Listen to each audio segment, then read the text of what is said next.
Let's take a conversation around this election a little further by speaking with Arise correspondent Oba Adeoye, who has been up and about in Akure, the state capital, since early this morning. Good morning, Oba. How are you? Can you hear me? Yeah, I'm fine, Ruth. How are you too? Okay.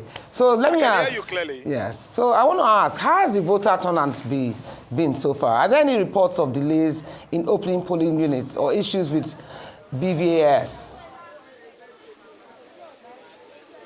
Yes, we were told before this election that the exercise was going to start at 8 in the morning, but unfortunately, in several polling units that we visited, voting did not start at that particular time.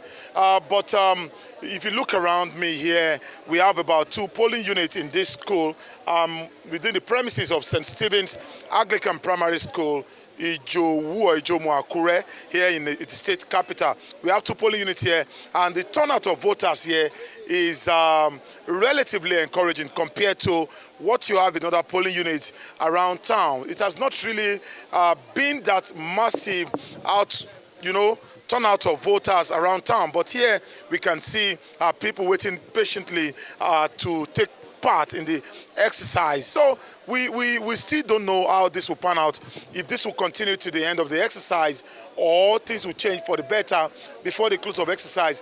We are still keeping a tab on development, and at the end of everything, we may be able to say for sure if indeed the voters, turnout is better compared to what we had in 2020. Let me tell you, Ruth, it may interest you to know that about more than 2 million people, precisely 500,000 people registered for this election, but only 5.6% of those registered actually picked up their PVC, and those are the ones that are taking part in this election. So you will not expect that massive crowd you will see in other parts of the country during an election like this because of the number of voters that have picked up their PVC and are taking part in this exercise.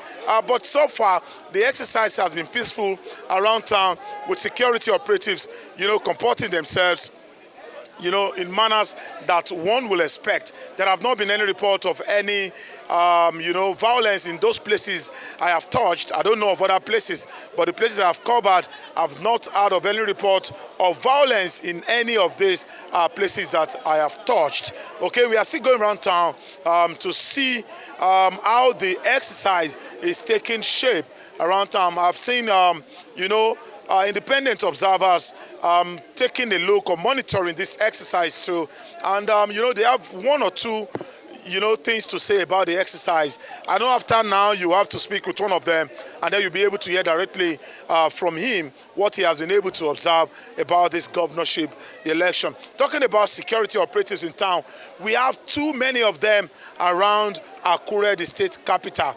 You remember the Inspector General of Police told us that they were deploying 30,000 policemen for this election, but it is funny or ridiculous to know that 30,000 policemen will monitor an election where you have less than 2,000 people voting.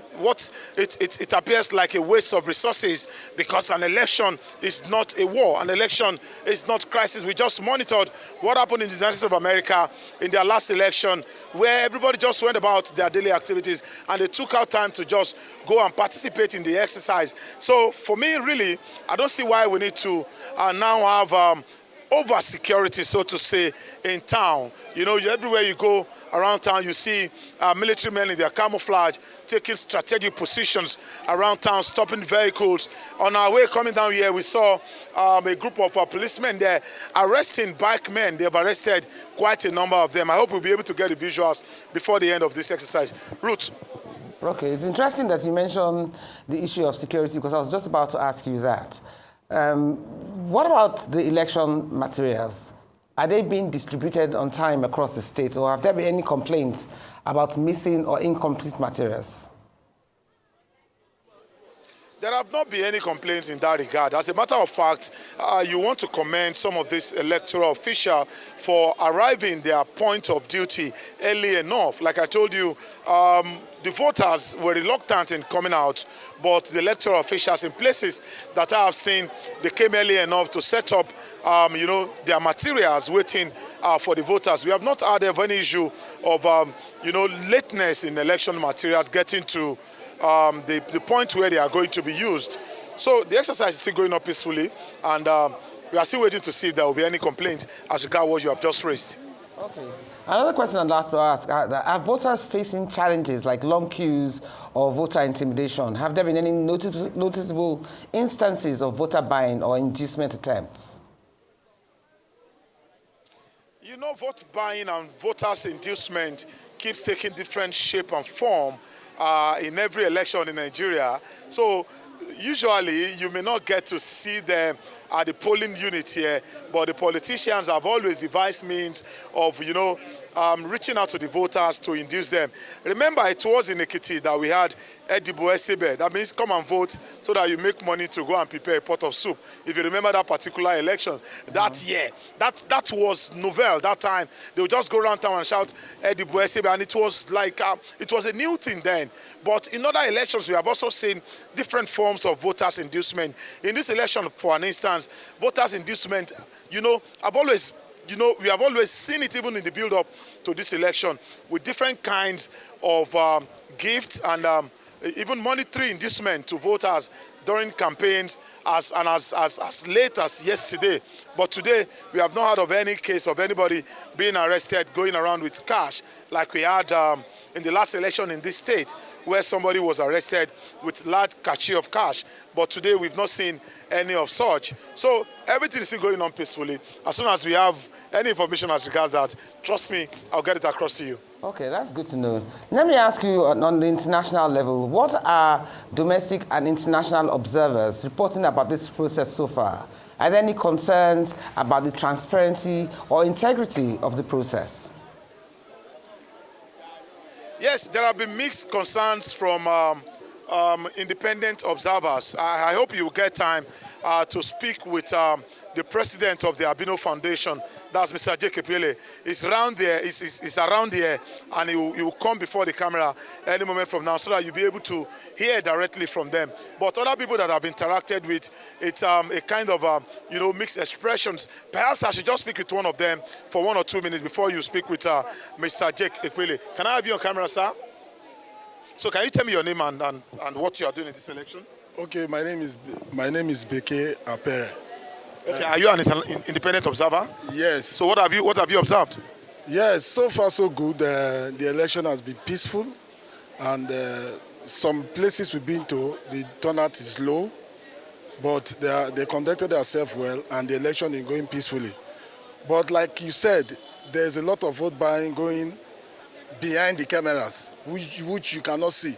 But some of us will understand when vote buying is taking place, and there's a lot of vote buying going on.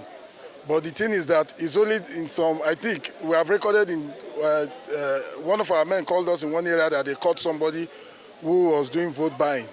So we've not able to confirm very well if, we don't know who is the person doing the vote buying. But like I said, it will be very difficult to, mostly this vote buying, it will be difficult for you to shy away this vote buying, because even if you don't see the person in physical cash, they do the vote buying behind and tell the people to come and vote. And once you vote, they have a way of giving signals to justify who they voted for. So it's something we need to be educating people not to engage in vote buying. It's not a day work. We need to keep on preaching about this vote buying so that it will stop. And I know by the special grace, the way INEC is trying very well in the process. So far, the process has been free and fair. What we have seen, no violence, nobody has snatched any ballot box or come with talk to come and beat any person. So we commend the process so far for now. Thank you so much. Thank you so much. So you are directly from him. I hope you have time to speak directly with Mr. Epele, who is here with us. Okay, is he there? Is Mr. Ekpele there? Do you want me to bring him on right now? Well, you can bring him on right now, because I want to address Ekpele, the issue of the vote buying that the gentleman just mentioned. Okay, this is Mr. Jacob Bailey, and he's the president of the Albino Foundation. He has also been monitoring this election, not just today, but even in the build-up to this election. Can you tell us what are your observations so far? Well, my focus has always been in the inclusivity of the entire process, and so far so good. One of the greatest concern that we expressed even in our previous pre-election statement was the abysmal number of persons with disability declared by INEC for this election, 1,785. That's not acceptable. I don't think that is truly a reflection of the participation of persons with disability in this process. Now, I will not particularly blame it on INEC. There are some circumstances leading to that abysmal number. Number one is the issue of persons with disability at the point of registration not declaring that they are persons with disability. Number two is the people who took their information during registration not asking, even when they see physical disability. So we do have a problem with data. If we're going to be guided to ensure that there will be inclusivity in the process, in the electoral process in general, we must invest in data. Oba, you just spoke of vote buying and all that. You know, politicians are smart. I think they've changed strategy. There is vote buying. We've even seen some of them, even as you're conducting this interview. They have devised a means of presenting coupon. So you see them sharing white papers here.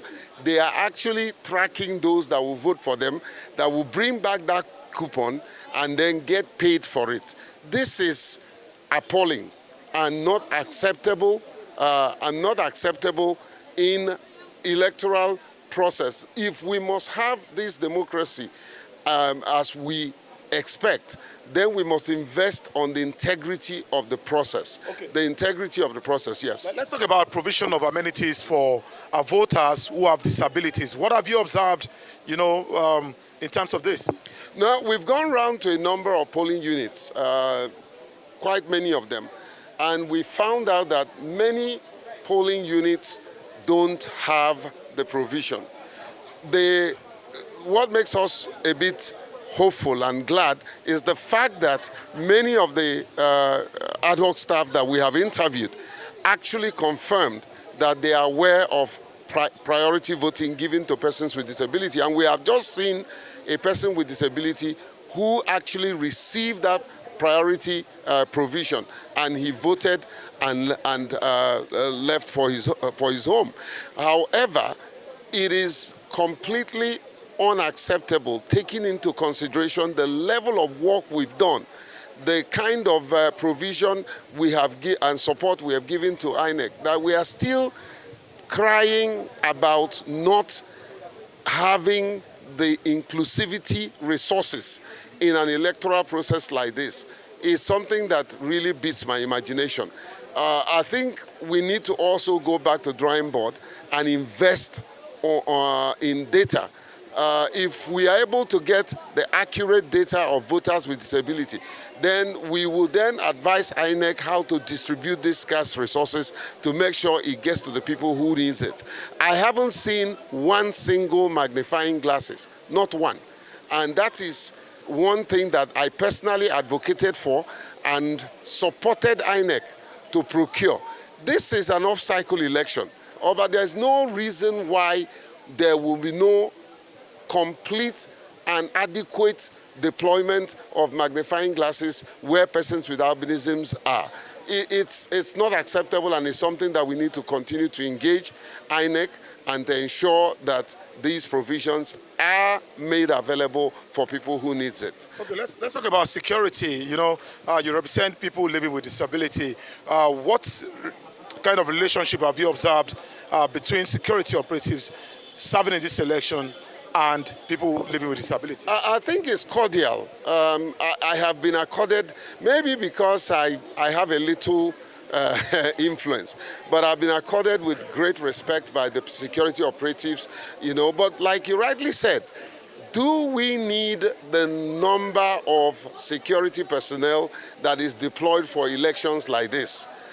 I would say no. And I think I want to use this opportunity that it's time for us to hold the security agencies accountable. Let them tell us these numbers that they are claiming that they deploy.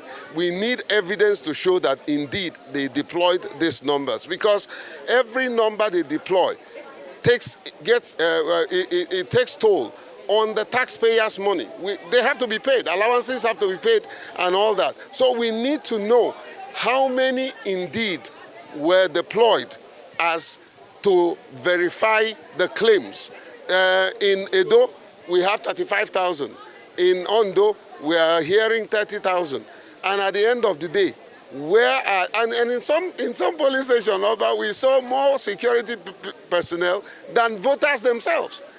So it's a problem. And I think also it's important to underscore the need for special attention to also be given to our colleagues in the media practitioners. We don't want any camera seized. We don't want any journalists harassed. We want the political class to allow them to do the job, because we depend on you to get the information that we need in this whole process. So no journalist must be intimidated. So what do you expect to see at the end of this exercise before we bring this to a close? Well, I think the best should win, irrespective of the political party.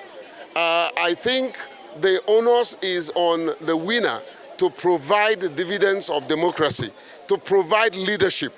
This community and Nigerians in general requires a leader who is responsible, who is responsive, who is willing to serve the people and develop the rural area. We are in Akure. Who knows what is happening in the rural area? Who knows what is happening in the River Rhine area of this state? And this state has a huge potential. I believe that the winner must invest in human capital development, must invest in education, must invest in healthcare, quality healthcare. This takes impact on the most vulnerable. And this is what we expect from whoever wins this election. And we expect INEC to do the needful and call the result on time, so that we don't propagate any form of tension.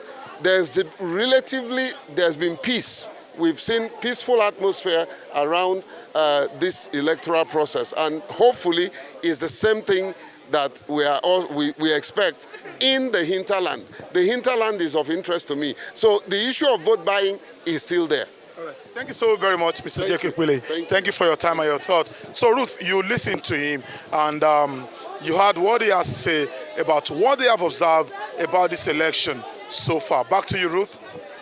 So much, Oba. You'll be right back at you. Don't go anywhere soon.